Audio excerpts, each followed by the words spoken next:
இதெல்லாம் முடிச்சுட்டு எப்பவுமே வந்து விஜய் அவர்கள் வெற்றி நிச்சயம் மீண்டும் சந்திக்கும் வரை வணக்கம் அப்படின்னு சொல்லிட்டு போவாரு. ஆனா இந்த வாட்டி பாத்தீங்கன்னா கூடவே சாரும் சேர்த்துக்கிட்டாரு. 2026 பார்ப்போம் சார் அப்படின்னு சொல்லிட்டு ஸ்டாலின் அவர்களுக்கு ஒரு எதிர்வினையா ஒரு சவாலும் விட்டுருக்காரு. இதெல்லாம் பாத்தீங்கன்னா டிவிகே தொண்டர்கள், டிவிகே கட்சி சார்ந்தவர்களுக்கு ஒரு கொண்டாட்டமான விஷயங்களா இருக்கலாம். ஒரு அரசியலா பார்க்கும்போது விஜய் அவர்கள் பேசிய பேச்சு எப்படி இருந்துச்சு அப்படின்னா, ஒரு பக்கம் நான் சொன்ன மாதிரி அவங்களுக்கு கொண்டாட்டமா இருந்தாலும் திமுகவை வலுவான ஒரு எதிர்த்திருக்காரு. இந்த வாட்டி கொஞ்சம் ரொம்ப டீப்பாவே வந்து அட்டாக் பண்ணியிருக்காருன்னு தோணுச்சு. அதை தாண்டி பிஜேபிக்கு பெரிய அட்டாக் இருக்கா அப்படின்னு கேட்டிங்கன்னா, இப்போ நடந்த திருப்பரங்குன்றம் இஷ்யூவை பற்றி அவர் எதையுமே பேசலை. அதை பற்றி வந்து ஏதோ ஒரு விஷயத்த சொல்லுவார், ஒரு ஸ்டாண்ட் எடுப்பாருன்னு பார்த்தோம். ஒன்று பாஜக சொல்றது சரின்னு சொல்லணும், இல்லை திமுக சொல்றது சரின்னு சொல்லணும், இல்லைனா நீங்கள் சொல்லக்கூடிய ரெண்டு எதிரிகளும் முன்னாடி நிற்கிறாங்க.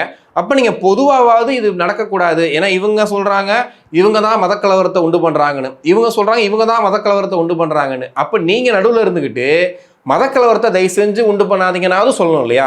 நீங்கள் எதையுமே சொல்லாமல் இருந்தால் உங்கள் ஸ்டாண்ட் என்ன அப்படிங்கிறது தெரியாது. அதை பற்றி விஜய் அவர்கள் பேசுவார், அட்லீஸ்ட் அதை மென்ஷன் பண்ணிட்டு கடந்து போவார்னாலும் பார்த்தோம். ஆனால் அவர் எதையுமே அதை பற்றி பேசலை. ஸோ மக்கள் இந்த பேச்சை வந்து என்ன மாதிரி எடுத்துக்கிறாங்க அப்படிங்கிறத பொறுத்து தான் விஜயோட அரசியல் அடுத்த கட்டத்துக்கு போகும் அப்படிங்கிறதையும் நம்ம பார்க்க வேண்டியிருக்குது.